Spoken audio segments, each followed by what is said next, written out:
Good afternoon. We're so glad to have you with us today. Today, we are talking about lessons from lockdown, looking at what went well during the pandemic, what we've learned, and what we can take forward as we move into a new era of teaching and learning. I've got an amazing speaker lineup for you today, and I'm going to step back and allow these guys to introduce themselves. So over to the panel, starting with you, Damian. Oh, thanks, Sarah. My name is Damian Hinds. I'm a Member of Parliament representing East Hampshire. I used to be Education Secretary, and I now chair the all-party parliamentary group on education technology. Thank you. Brian. And I'll just work myself off mute. Good afternoon, good evening. My name is Brian Horspratt. I look after our education business within Dell Technologies, really helping our customers and listening to our customers go to market for the UK public sector education business. Thanks, Brian. Emma, welcome. Good afternoon, everyone. My name is Emma Darcy. I'm Director of Technology for Learning at Denby High School in Luton, and I also work across the Chiltern Learning Trust, which is a multi-academy trust of 11 schools in Luton and Central Bedfordshire. Fantastic. Thank you. Kaylee. Hi everybody, I'm Kaylee. I am a Key Stage 2 teacher at Bishop Crichton Academy, and we are part of Greenwood Academies Trust.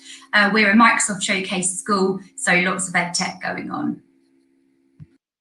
Brilliant. And Lee? Good afternoon, my name is Lee Jepson. I'm the Director of IT for Lead Academy Trust and Lead IT Services. We support and manage about over 100 schools across the country, supporting and delivering online learning and shaping the technology usage. Brilliant. Thank you all. So I've got some questions to ask our panel today, but we are live and we would encourage you to put some questions into the Q&A or just say hello in the chat and we will answer what you put to us. So I'm going to start off, but please feel free, participants, to come and join us. So my first question is, what have we learned about technology and how it can augment learning for students with different learning speeds and styles? So I think if I jump in now, we have learned so much by using EdTech in the classroom and during lockdown. And actually the possibilities are pretty endless at the moment. And each week there's something new that we've found. I think specifically looking at children with SEND, there are so many ways using EdTech to make the classroom inclusive, using the suite of accessibility tools, things like immersive reader, so the children can have their writing or their work read to them. Simple things like being able to change the backgrounds when using work, so things can be displayed that's perfectly suited to them that will help them learn. I think as well it makes them become really great at being independent learners because there's so many tools they can use so they can learn independently as opposed to asking for help, which I know has been really important during lockdown. They haven't had their teacher in first instance to ask questions, and sometimes in homes they don't have other people they can ask for help. So I think it has been really important using things like accessibility tools to encourage them to be independent learners and to scaffold their own learning.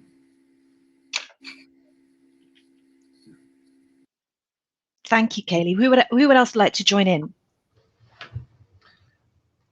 Sarah, it's Damian here. So look, I can't rival Kaylee's frontline experience as a teacher, but I can say a little bit about what we heard in the all-party group on EdTech. We wrote a report recently called Lessons from Lockdown, and actually this point about children not working at different speeds, I think is really fundamental actually to the promise of EdTech, because it can really support teachers. We heard this a lot, to get that balance right between keeping the whole cohort moving forward together and also letting children learn at their own pace by doing things like kind of infill learning, where there's a particular topic that for whatever reason a child just finds a bit harder. You can engage them in a way which is kind of just more engaging and less singling out, if you like, than just doing extra homework. So I think a lot of people see it as a great opportunity for that. Of course, we're about to see, or we are already actually seeing now, a great opportunity to deploy that at really large scale because of the the programs that schools are now running to help children who need extra help after lockdown. And I know not everyone likes the phrase catch up, so we've been using the phrase accelerated learning. I don't know what's the right phrase to use, but we've got actually in our all party group, we've got an event coming up on the 26th of May looking precisely at this question of EdTech's role in accelerated learning. I think also, you know, what Kaylee said about special needs is so fundamental, and technology and assistive and adaptive technologies have a huge role to play here. One of the things we found in our report was that there's not yet enough research on deployment of EdTech to help children with SEND, and we need more of that, and we need to make sure that in future, you know, the need, and bear in mind, of course, we say children with SEND, it's a huge range of children, they're all individuals, but we need to make sure that the requirements for children and how best to help them is absolutely built into EdTech products, but also to see how other products can help to complement and augment that. Yeah. Sarah, from my perspective, again, just building on what Damian's just kind of called out, you know, working at different speeds.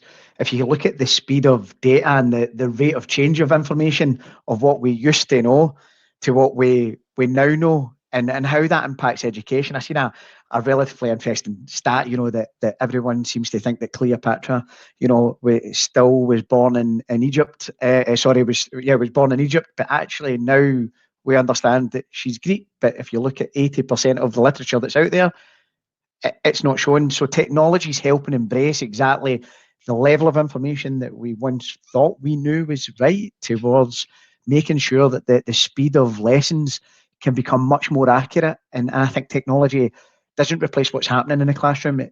It's enabling the classroom to be, well, up to speed, to kind of coin the phrase from Damian. You know, we are working at a much more faster rate, right the way through all levels of education.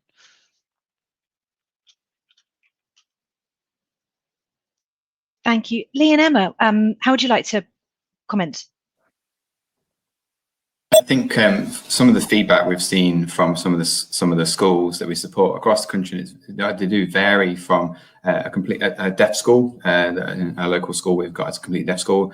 They've used lockdown to kind of bridge the divide from having no devices at home, bridge that communication gap between peers, where students felt disconnected from lessons. They now feel more connected because they can ask the question and feel like they can do rather than doing it in front of the whole class. So we're seeing big leaps there, and it's fostering active discussion. So discussion groups are being formed off the back of teams within student cohorts that are allowing them to learn from each other, which wouldn't normally happen in the classroom. I think it's following on as well from what Lee was just saying, but I don't think you can underestimate how much teachers' skills have come on during this period of time. I mean, for example, I know if 18 months ago I'd said to a group of teachers, we'd like you to record yourself and then make those films available for students to learn from, probably everyone would have gone, no, I'm not Steven Spielberg. That's not why I went into teaching. But now, for example, I know that all of the teachers in the schools that I work in certainly are more than happy to record lessons. They did it during lockdown. It was a way in which that they could support their students. Students could replay the work. They could learn at their own pace. But it's a skill that they've carried on now that we're back in school, because actually they've built up this enormous bank of resources that can be used over and over again. And the students have said, actually, they really like learning that way. And I know a lot of teachers where the students have said to them, actually, miss that homework. Could you do a film to go with that as well, just to explain it? So the way in which we teach, I think, has changed. And I think all credit to teachers, the fact that they have had to upskill so quickly and in so many different ways, but it really has made a difference now to the way that they teach. Thank you all. Just jumping into a question straight away from James Fanning, who's sort of building on what you've just said, Emma. This flexibility, how do we maintain that as we get back to face-to-face, physical and classroom-based teaching and learning? Well, I think I'm going to sound like a cracked record during this webinar, because I'm just going to keep talking about digital strategy and how important it is that actually that shouldn't fall down onto individual teachers. How do you keep that going? That should start with an evaluation at a school level in terms of everything that's happened over the last 18 months. What have we learned from it? What's worked? What are the students telling us has worked? What are the teachers saying has worked? What are the support staff saying has worked? And then we should be using that to start thinking, okay, so how do we move forward now? We've got more time. Before, everything had to be done very quickly. It was almost like the lockdown was announced, everyone had to move to online learning, everything had to be done very fast. We've got a bit more benefit of time now. We can actually spend some of that time thinking about some of these things that we didn't have the luxury of before, and start to really strategically plan now about in individual schools about how we're going to move forward. And just to jump in, I think Emma's absolutely right. Go ahead. The digital strategy it's not a flick of the switch. This is a journey. This doesn't just turn over every single day. It's about taking bite-sized outcomes right the way through from, first day interaction, device management, right the way through to the collateral and the curriculum that you're going to build on. I think people need to understand that this journey is going to continue as technology changes, becomes faster, the connectivity changes. It will continue to evolve, and it's having the patience to make sure, and the strategy of how you keep your teachers up to date. It needs to start with them as well, because ultimately, win or lose, it has to have everyone's buy-in as well, to really kind of go on that journey. And those decisions can't be made on their own. It has to involve teachers, students, parents along the way. So it's again, it will never end. Unfortunately, it's going to be a continual changing face that we kind of work to.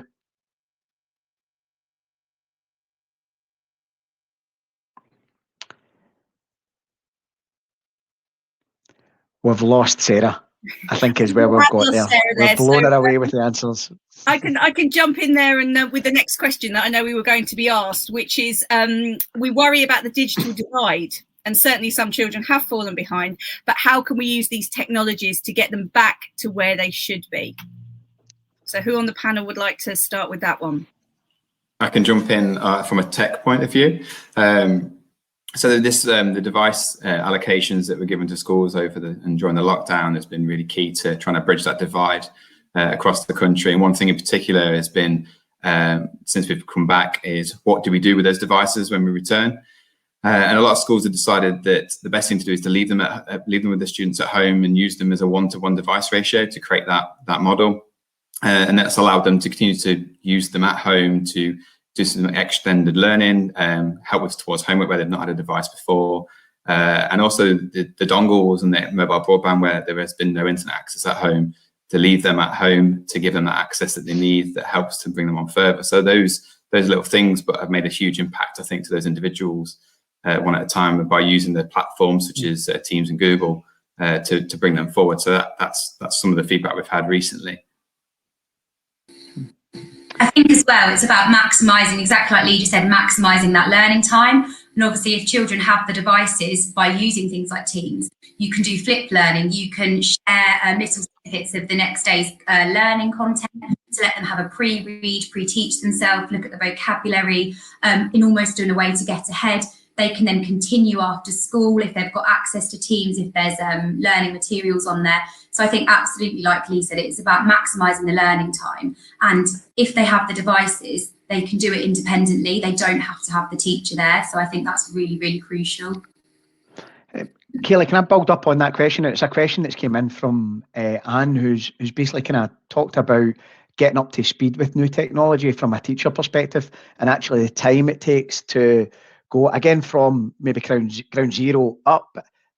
What's kind of best practice that you guys have adopted, and how do you engage with the technology as and when it becomes available?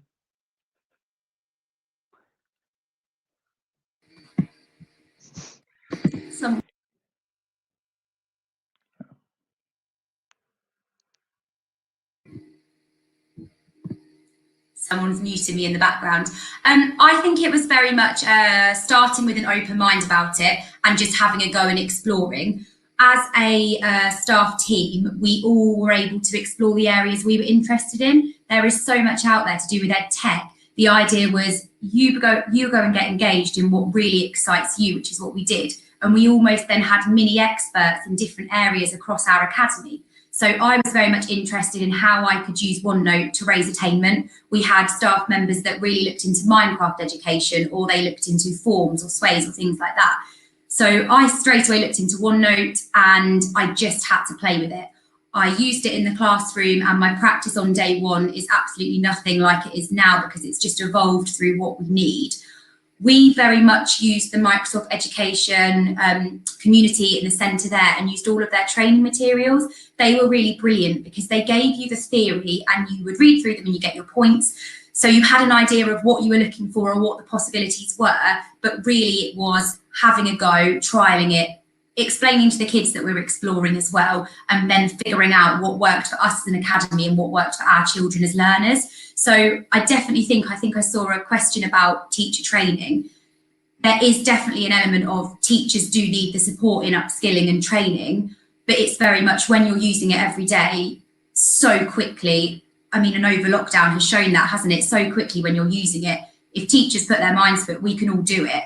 And it's had some really great benefits that I will talk about in a little bit.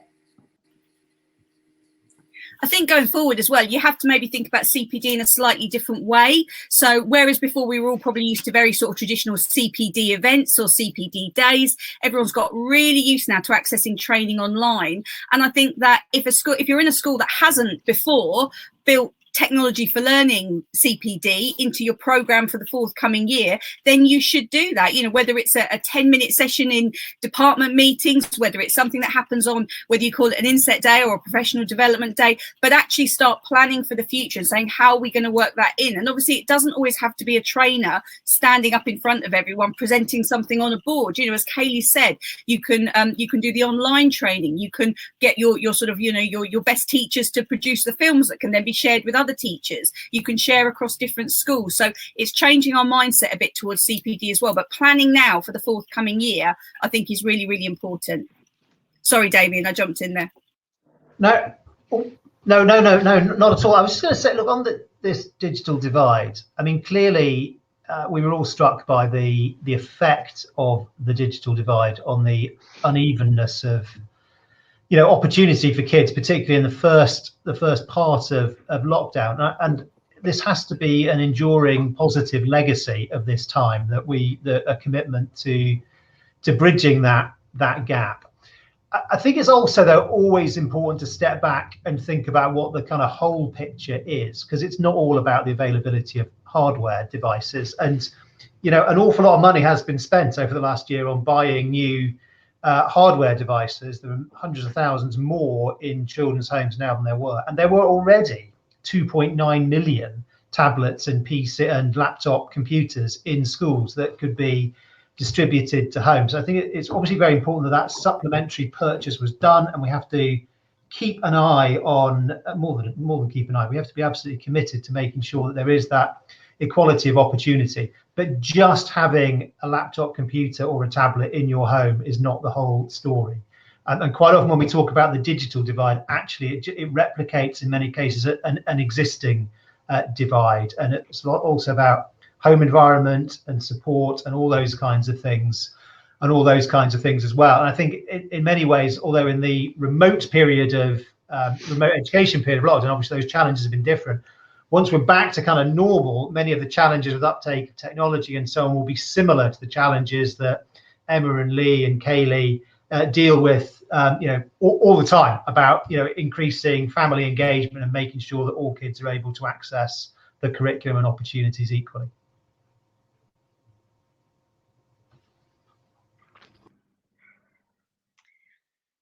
Sort of, and actually moving on to devices, now apologies for falling off the radar there, which a little more specifically, the drive for donations was such a good news story, and it really brought a great many gadgets into the hands of young people. But did it have the impact it should have done? And you know, how do we look at this going forward? I mean, if I can maybe answer, I think that from my perspective, you know, looking in at what the government has done and particularly around about what the charitable donations have looked like over the last year, it's been phenomenal to see. I think people external to education really kind of identified that when the schools were closed and people couldn't get in there, there was absolutely a gap between being able to have access and being able to have access to education. Wasn't just a nice to have, it's a requirement, you know, like everyone has that requirement to have in the UK, and we need to have access to that regardless of what the state looks like at any given time. I think what we've seen is we've seen a lot of devices come out. Whether they're the right devices at that moment in time, I don't think is neither here nor there, right? Like the main thing is that we got devices out there. I think where from my own perspective, where the passion really kind of comes from now is that it's all about experience. You know, Emma's kind of mentioned strategy and outcome, which is absolutely the kind of right way to see it. And digital strategy has to be around about the devices. Kids are going to be utilising devices from a STEM perspective kind of going forward, and we need to embrace technology into that to make it more accessible and make it much more, again, an experience, outcome-led experiences. So for myself, I think that it has to be the right devices that we put in front of children. And I think that if I look at what's came out, there also has to be a sustainable story as well. And I mean a circular sustainable story. We can't buy devices that's going to end up just in landfills after 12 to 18 months. That's not helping anyone. We've got to have the right strategy in place. Damian just mentioned 2.9 million devices were already out there, plus whatever's just been purchased. That's an awful lot of technology that has to be used, and it's got to be there for 5+ years experience. They've got to be sustainable, they've got to be workable. Otherwise, you're taking the experience away from the teachers because the classroom isn't functioning properly, and you're not giving the kids the best experiences they kind of go there. I'm going to keep saying experience. Education is an experience, and it's got to be a positive one. And I'm really quite passionate that we do our bit to make sure that we support our educators and our schools and doing our part as well. Emma, did you want to come in on that? Yes, I did want to just jump in on that one as well. And again, it's echoing some of what sort of Brian and Damian have said already. It's about it being the right device, but it's also we responded to the need at the time when learning moved online, when the majority of pupils were at home and were learning from home. Obviously, the tech needed to be in the home. The access to online learning needed to be there. But now the pupils are back in school. Are we going to keep those devices just at home, or are we going to start looking at how they can come into the classroom? And again, that's a much wider and more complicated conversation to have, because I certainly think that after what's happened over the last 18 months, schools that have really embraced online learning, that have teachers that have had a chance to use technologies they haven't before, are now saying, well, this is great. I'd like to do more of this in my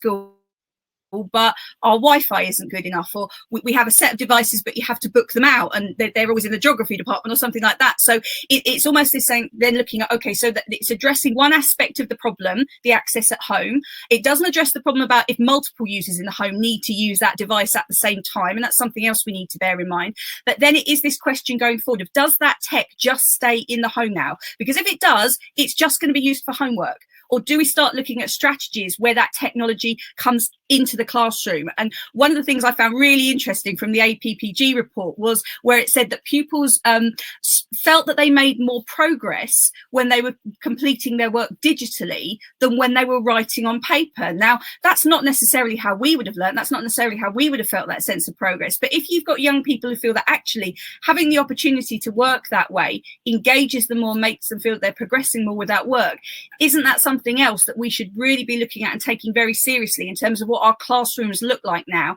and how we're teaching? Emma, I completely agree with you, and obviously firsthand we've experienced that when we introduced the laptops and the devices. So all the children now work on devices in upper key stage 2 instead of books. It was a case of we didn't know what we would find because there wasn't much research out there at the time. We gave them a device, and actually things that we didn't even think would impact, we just saw huge progress in. Something like the boys with writing, which is always kind of boys and writing, it's always spoken about. We had boys that would not come up from their laptop for air because they were writing their story, because they loved getting to type. You couldn't even get a conversation out of them. And these were boys that would struggle to even write a sentence for you. And it was the idea of having their own device. They could type on it. They loved that they had an online dictionary. It totally changed their learning experience. Like Brian says, it totally changed their year in year 6. And then obviously the benefit for us as a school, that had a huge impact on our results that year for end of Key Stage 2 attainment. And we hadn't seen that before. And obviously there's lots of other factors that help you increase your results, but that huge one for us was the introduction of using EdTech in the classroom every day. The children pick it up so quickly. They need to have these life skills now. These are life skills. These are skills that these children will need to go and apply for jobs in the future. And for us, the impact was, I mean, we couldn't even put it into words, and then obviously we could measure it because we have stats results. So I think for us, introducing tech into the classroom, it has to stay now, and we've now taken it down, so year 3 and 4 use devices, but we very much looked at it as, and I think somebody popped this in one of the questions about the SAMA model. It's not using a device as substitution. So we're not saying instead of writing your writing on a literacy book, you're going to type it on Word. That wasn't what we did. We re-looked at how we could teach differently, how we could get more content, how it could be more accessible, more engaging, and improve their learning through a device. So things like embedding videos, forms, sways, allowing them to record a Flipgrid as a response instead of having to write it down. There were so many ways that we redefined what a literacy lesson looks like or what a maths lesson looks like. So I definitely think it's that idea of, it isn't just substitution. We're not saying take a laptop instead of a book. It's how they can learn and how we can turn that into something really special and be up to date. Like you say, if they learn better doing it digitally, why not? Sorry, Emma. Just jump in there. So I thought I was going to be jumping in, sadly to have to disagree with Kaylee, but luckily at the end it turned out I did not have to disagree, I have to agree with her, because I think this is really all about blend. And you know, I'm a big fan of books, including textbooks, and I think there's something magical about books that you can't replace. I'm sitting here with a pen in my hand making notes. I'm a big fan of some old-fashioned ways that have, you know, stood the test of millennia and are still very important. I'm also really big fan of getting kids the hell away from the screen altogether and getting outside and running around, and all these things are really important. But you know, I always say there are many things that whole class teaching or using books can do that tech can't do. There are also things that tech can do that whole class teaching and reading books can't do. But both of them work so much better when they're used deliberately in tandem together. That's when you get the most out of both. And we're talking a lot here about the student experience and sort of the students with tech, but sort of moving on a little bit and sort of reflecting some of the questions and comments in the chat. How do we support our teachers in keeping up? How do we make learning the new technologies not an addition to the workload, but something that supports? So I suppose that it's a question around workload, but also changing CPD and just evolving skill set potentially. Who would like to start us off? Lee, maybe. Yeah, I think from what we've learned, it's a huge change for skill set around of the devices themselves, but also the applications that are being used. So we saw that a lot of unknowns for taking devices home from a technical point of view, getting them connected and used. And then from the teaching and learning point of view, getting the students to use the applications. At the very start of lockdown, it was, as someone said earlier, it was quite a very quick jump straight in, get on with it exercise. And we found that a lot of hand-holding was needed at the very start. And now we've got time. It's around, we'll talk earlier about the strategies, the Cpd strategies, and how we embed those into like a digital Cpd.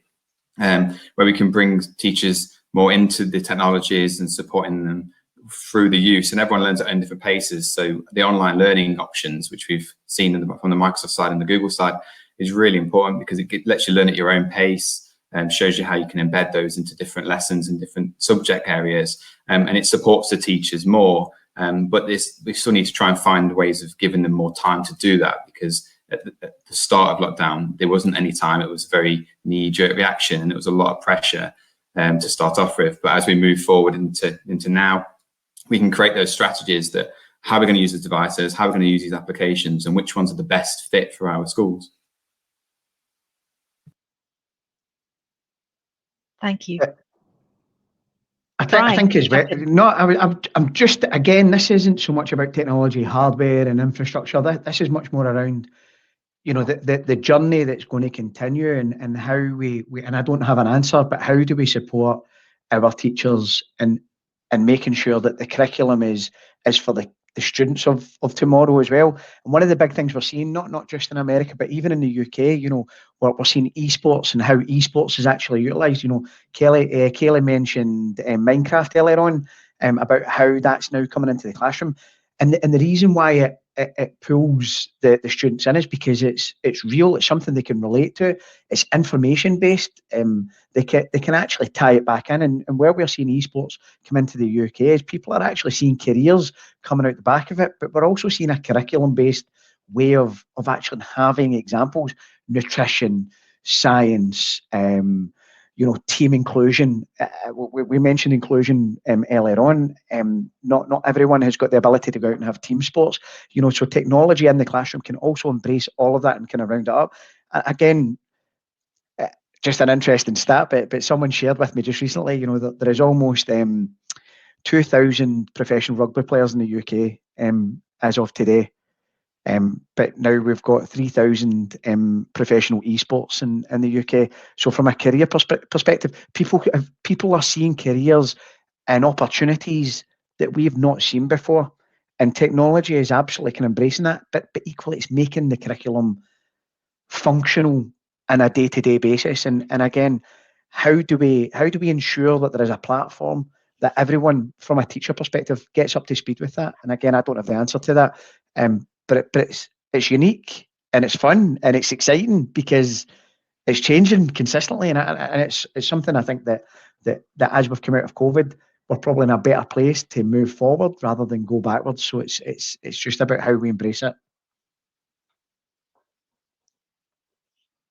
Damian. So again, I'm very conscious in us answering this question about workload and CPD. I am not a teacher, right? So I don't have the same frontline expertise that colleagues on the panel do. But having been an education minister, I can tell you that teacher workload is always in the top 3 things that government ministers and the DfE are worried about, because it's so fundamental to recruitment and retention, and to teachers' well-being, which in turn, of course, rubs off on the children. You know, so we need to try and get the balance there. The problem that technology has sometimes had in the past in education is that, you know, technology is meant to be a productivity tool. It's meant to take work away, but sometimes in the past it's been associated with adding work. Particularly, you know, with things like when the smart boards first came in, that was, you know, didn't really take anything away, just added something else, and it was quite complicated to do, and it didn't matter what subject you were doing, you had to find a way of doing, you know, English literature on Excel or something, and it was all sometimes just a bit too hard. But technology has a ton of potential to reduce workload, and I think we've seen that. Teachers have seen it, parents have seen it during lockdown. And what reducing workload means is more time for teachers to think, and more time to do what we want them to be doing, things that only teachers can do and no computer can ever do. You know, understanding the whole child, assessing what's going to motivate them, coaching them through, you know, imparting the love of the subject, all of those things. And the biggest drivers of workload, and we've heard this again and again in the teacher workforce surveys, the biggest drivers are planning, marking, and data entry and analysis. And all 3 of those things are bang in the sweet spot of where technology can help. There's also now, by the way, a 4th, which has been growing in the last 2 or 3 years, which is email. Of course, email has been around a long time, but it's a relatively new for everyone to have a phone in their pocket. And for, you know, as soon as something occurs to you, you can bang out a question and send it off. And of course, there's an expectation. We live in this world of, you know, Amazon and 24-hour supermarkets. There's an expectation that you get a quick response. And that, I think that's a new or newish driver of workload. And we have to think about how technology can help in those communications ways as well, without adding new stuff on.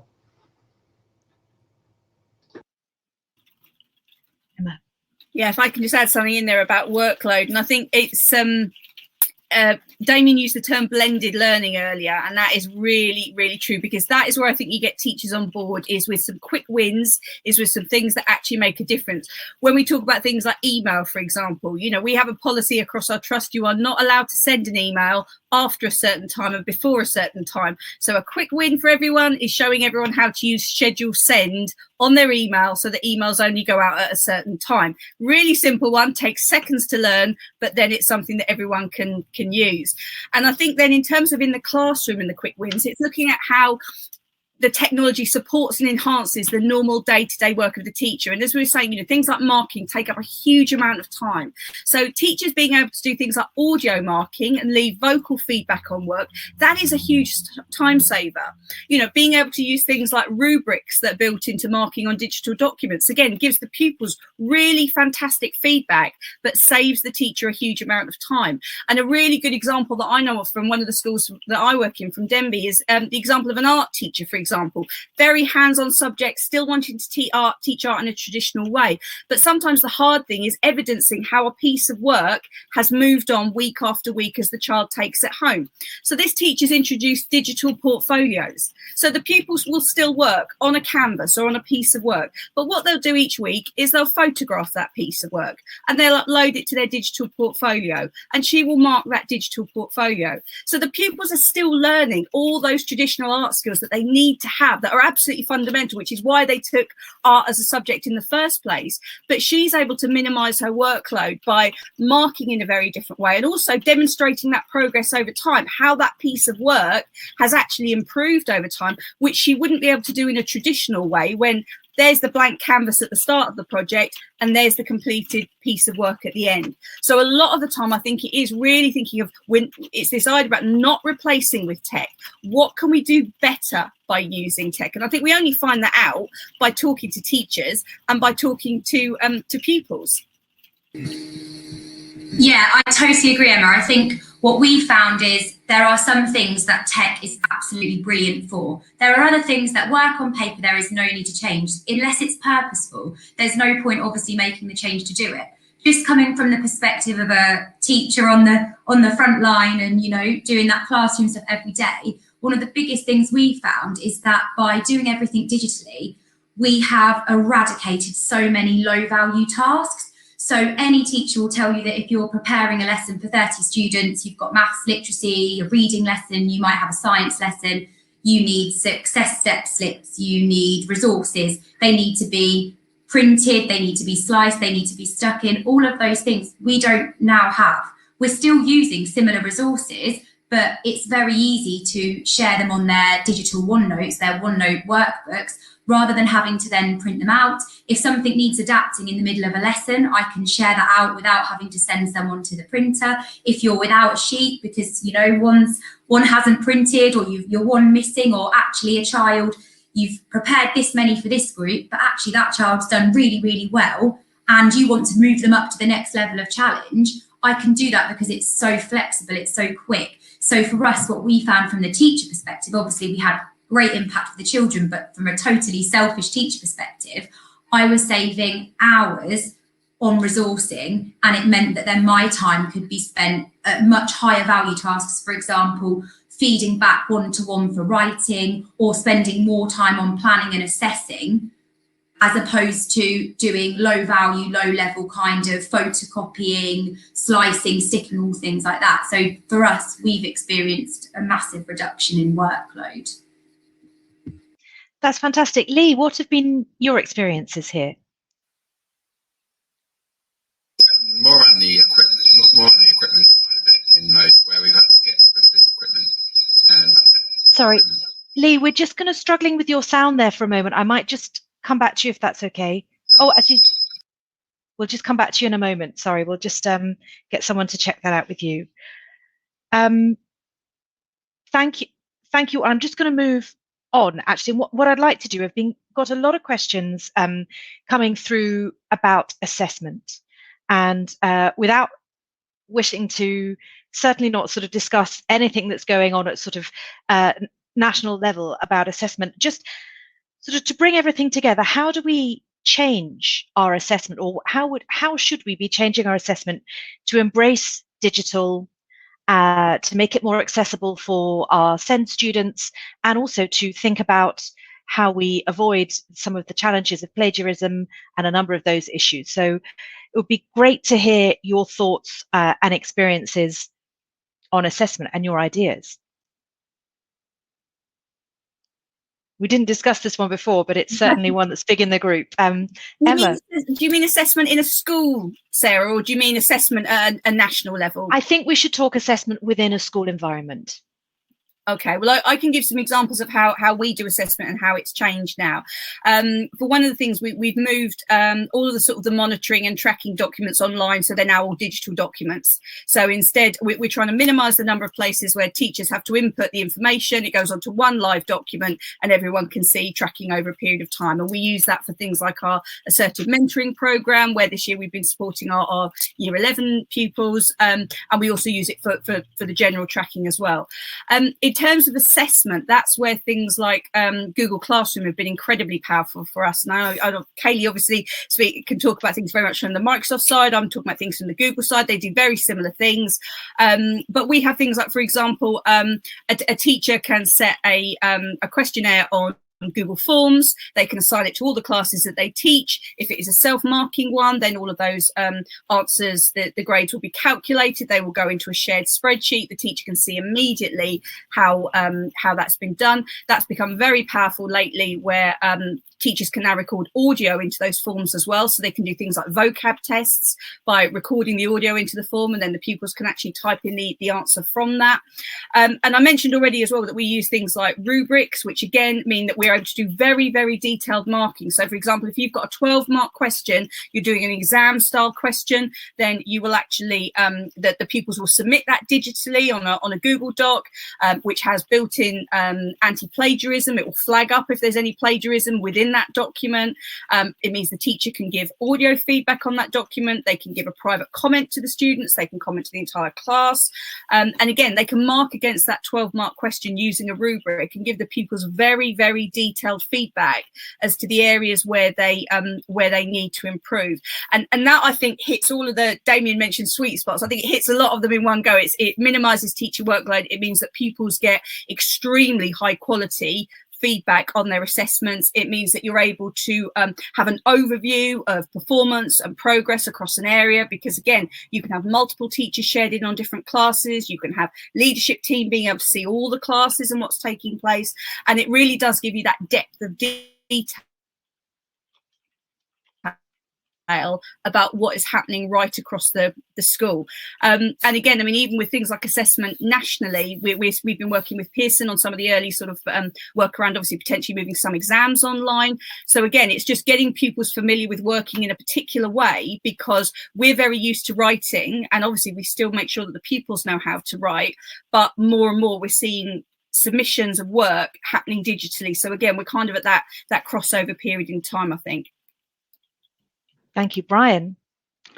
No, I mean, I think I was going to back that up with another question for Emma and Kaylee. Like, obviously, a lot of the assessments are being handed in digitally. Are they being created more and more digitally now as well, in terms of the content being digital-led content, or is it still, again, to coin Damian's phrase from earlier on, that blended view of offline, online? How are you seeing the assessments going in that sense?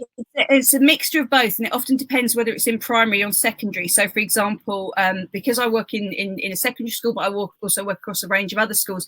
In primary, quite often what they would be doing is getting pupils to complete a very hands-on practical task. That means getting away from a computer, going out and making something, going on a walk, photographing what you're seeing, something like that, but then coming back and then you submit the work via Google Classroom. So if you've taken a photo or you've made something, you then share that with the teacher that way. So you're using the digital tools to support the submitting of the work, but the activity itself is still much more hands-on. I'm sure Kaylee's got lots of examples of similar. I think in terms of obviously, so for in primary school, the end of Key Stage 2 assessments are paper-based still. And I think every teacher would agree with me. The idea that we get sent these pack of papers, they need to go in a safe, you need to log who's been in the safe, you happen to note who's in there. You then have to obviously hand them all out, take them all in, you have to post them off. I'm sure everybody's probably experienced in a primary school when they let you know that a paper's gone missing. Excellent, you know, they've been at school for 7 years. I think, and I would hope that at some point we will get to a point where everything will be done digitally. I know that obviously the year 4 check, the multiplication times table check, that is now on a computer. So I think one of the comments said, you're absolutely right. If you're a school with no devices and your children can't type, does that give you an advantage when it's based on speed? Totally agree. For us, we know that our children have to do a paper and pen exam at the end of year 6. So even though we're using devices, that doesn't mean we're letting them type every day. So just going back to Brian, your thought about the device has to be right. We use 2-in-1 touch devices. So they are laptops, but they fold over and they become touch screens. They have styluses and they handwrite. So we call it digitally inking. They digitally ink in every lesson. So in terms of, it's not a case of they're typing every day and then they're getting to an exam and they're having to handwrite. It's very much blended. They're still learning their handwriting skills, so that exam is still accessible to them. In an ideal world, it would be brilliant if we could move to paperless end of Key Stage 2 assessments, because I think that's the way that technology is going, and it is the way that education will hopefully one day. Logistically, it makes so much more sense, and I think of all the trees that we would save not having to print millions of SATs papers. But like I say, that question about, you know, if they're typing every day and then they have to then have an exam in handwriting, I completely agree. So obviously if schools are using the tech, are we using the right device, and are we still preparing the children for the assessments that they have to take? I think what's really powerful from the answers is again kind of reiterating what Damian's kind of called out, that the technology looks like it's actually allowing more time away from the screens, and the technology to actually embrace more technology, more engagement, more collaboration in terms of child to teacher time, which fundamentally is what it's about, and it's quite powerful. Sorry, Damian. I was just going to say, I mean, I think we need to, you draw a distinction between assessments that are traditionally set, but we find newer, better, quicker ways of assessing them, of marking them, if you like, and giving the feedback. And then there's whole nother ways of doing assessment, and both of those have a role. It's inevitable, I think, that in the second category, in the world of education, we will be cautious, because it's a cautious sector. I think probably probably formative assessment has the greater potential, and can do new types of assessment and assessment more regularly without kids even knowing they're being assessed sometimes. And sometimes the smart data analysis can be good at picking up patterns and can tip off the teacher about unexpected developments and so on. But even for high stakes exams in the future, there is going to be more of a role for technology. I did the GMAT. I don't know if anybody else has done it. It's the American General Management Aptitude Test, whatever it's called anyway. So if you're going to get a Harvard Business School or Kellogg or Stanford, whatever it is, you do this. It's a very high stakes exam. You do it entirely online, and that was about 20 years ago. And anybody who thinks that anything that's just a load of multiple choice questions must be easy needs to have a look at a GMAT past paper. There are absolutely ways of having very stretching assessment methods through this way. But I do also think, and this comes back to my blending thing, there is still an important role for handwriting. Not only because it is a skill that you use in life, and it's something that sets us apart as humans, but also, there's the reason we ask people to sign letters and sign checks. It is actually one way that you can be more sure that the person who purports to have done this piece of work has actually done this piece of work. That said, and Sarah, you alluded to this in your opening question, technology, partly is about augmenting learning, but also it can do clever things like spot cheating. which are important too. Actually, it's not so much in the school sector we have that problem right now. It's in higher education, and these awful essay mills that make a living, charging undergraduates to churn out their essays for them. And in fact, back in 2019, when we drew up the DFE's EdTech strategy, we included in that 10 what are called EdTech challenges, and one of them was how to use technology to really kind of extinguish these essay mills, to choke off their business. And I hope we'll see some progress on that. Thank you.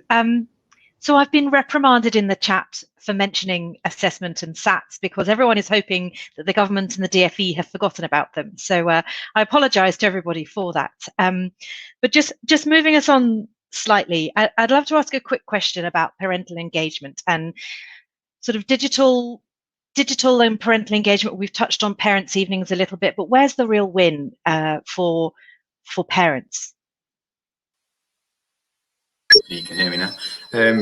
One area we've noticed is we've seen an increase in parental engagement between the teacher and the student, but also to look at what work they're doing in the classroom through the devices. So if they're using Teams, for example, and they're using the OneNote, they'll see all of their tabs, they'll see what's going on through the day, and they'll be able to get involved more. We see that there's more communication between teacher and parent and student as well. And because it's remote, if you've got like split families, they've got access for both parents to be able to see and log in. So there's some of the big areas that we've noticed alongside the online parents' evenings, whether they're face-to-face or over the phone. There's been more. We find it to be there's more communication methods and more communication channels across different schools. Thank you. Who else would like to talk about their experience? I mean, Damian, you mentioned something about being a parent accessing. Yeah, I'm a parent, so I can talk from that frontline experience, if you like. Look, I think most people's reaction on the end of remote learning, homeschooling, whatever you want to call it, most people's reaction was, phew, thank God that's over. And I think perhaps the biggest win on parental engagement is this enduring appreciation of just how hard it is.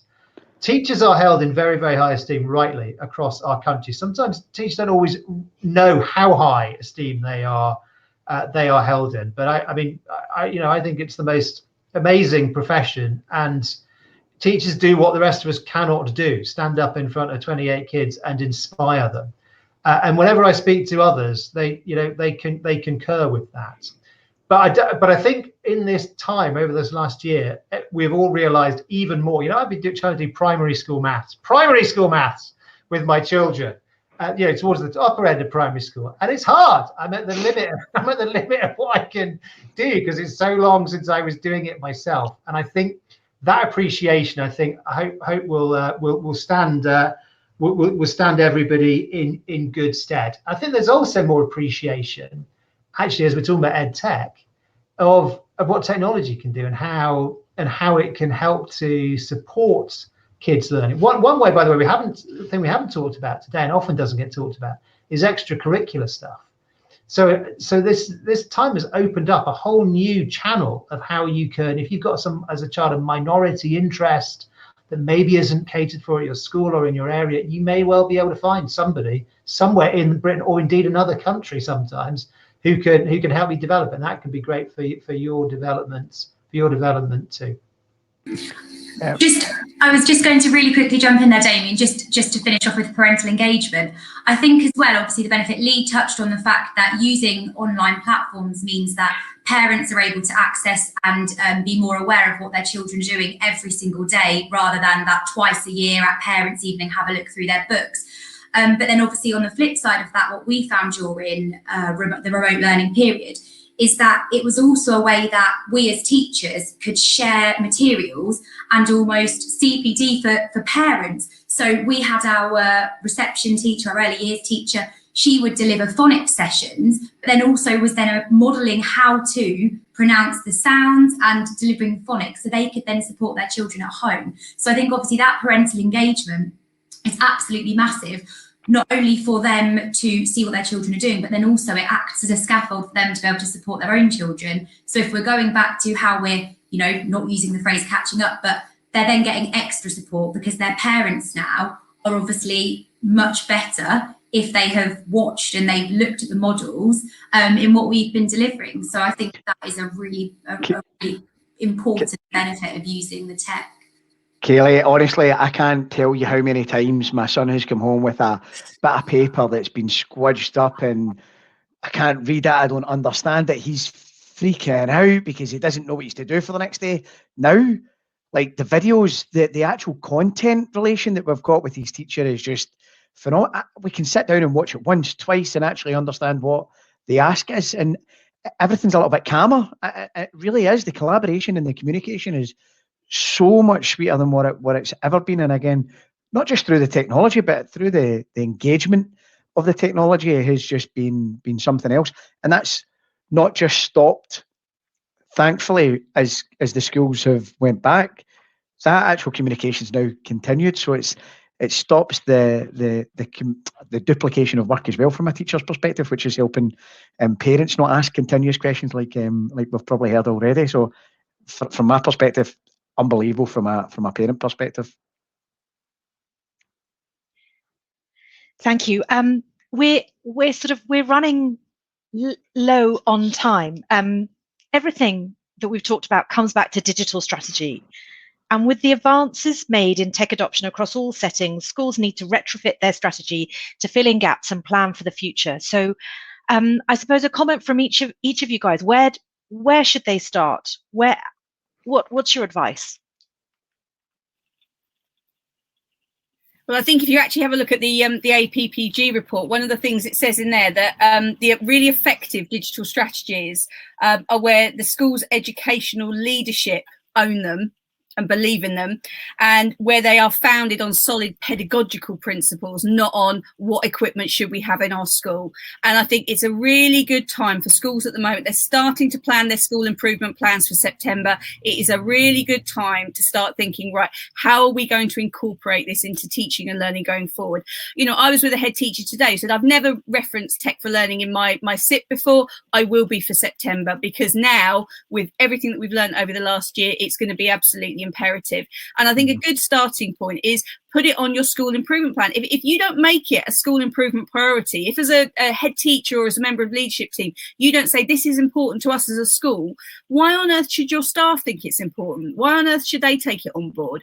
And then I would recommend really evaluating what equipment you have in school, both hardware and software, what's still got a life, what can still be reused, what needs to be retired, and also evaluate the skill set of your staff. What CPD do they need now to sort of move forward with your school vision, with your idea moving forward?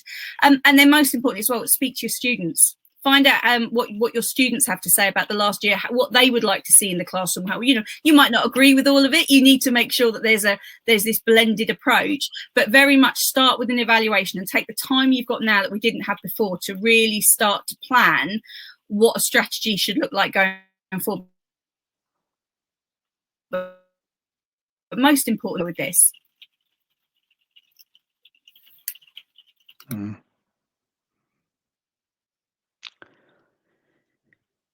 Great. Kaylee, do you want to jump in? Yeah, I think obviously it's really important, like Emma said, the leaders, it has to come from the leaders, but then also it's about getting all of the teachers on board, and not because it's the new fad or because it's something new and this might work, because it really does work, and it's all about getting our children future ready. The world that we are preparing the children for is a world we've never known, and the change has to come somewhere.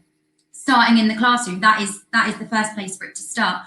And I think that education has to change as the world is changing, and we've touched upon it briefly, haven't we, about how the jobs there are now just didn't exist even when I was at school.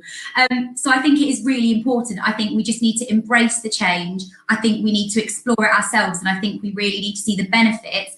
And I think it's really important exploring before we try and think about all the problems, because actually there's a lot of solutions that you'll find really, really quickly. I think it's about being open-minded and thinking about future ready. It has to be threaded through everything that we do. And I think my last line on it would be, and I know we spoke about earlier, if it is going to redefine and it is purposeful, then use the EdTech.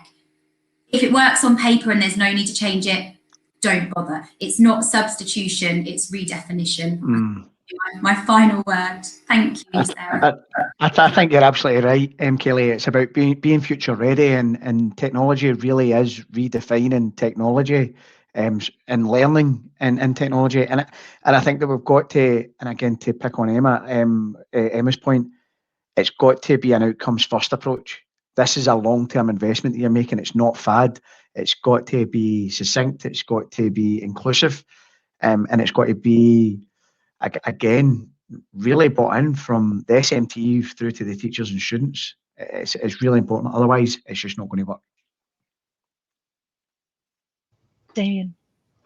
Thanks, Sarah. So I can't really add to, and certainly not rival, what Kaylee and Emma said from their own experience of making this work in schools.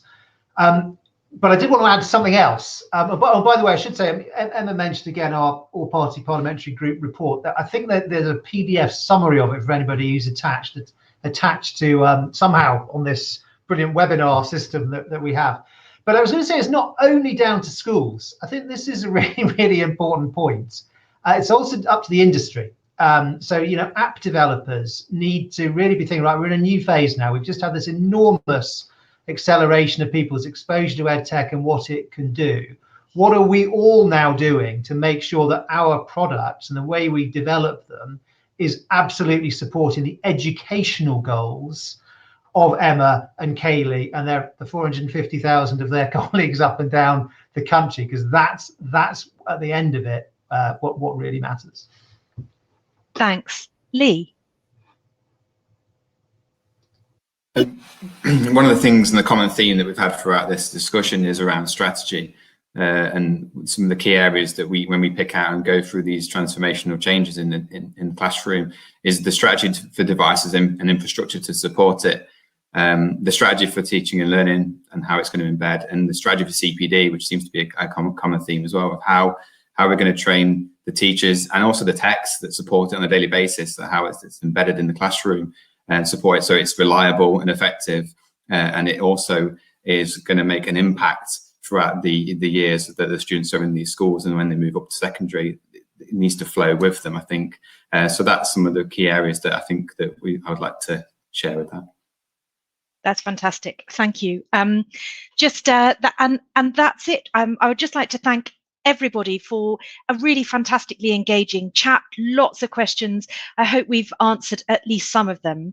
One comment I saw referenced EdTech as a first aid kit, and you know, this has been a year of crisis teaching with EdTech as a first aid kit, but now we're at a stage, so much hard work has been done that we really can move forward in a collaborative and positive way. Industry, government, and the educators themselves, and the parents and the students, and move forwards to embrace digital and make it really what it deserves to be for the future. So thank you all so much for your time today, and we really would welcome you to attend Bett, attend any of our other sessions, and we hope to see you in person again soon. So I will now end the session, and thank you very much. Thanks.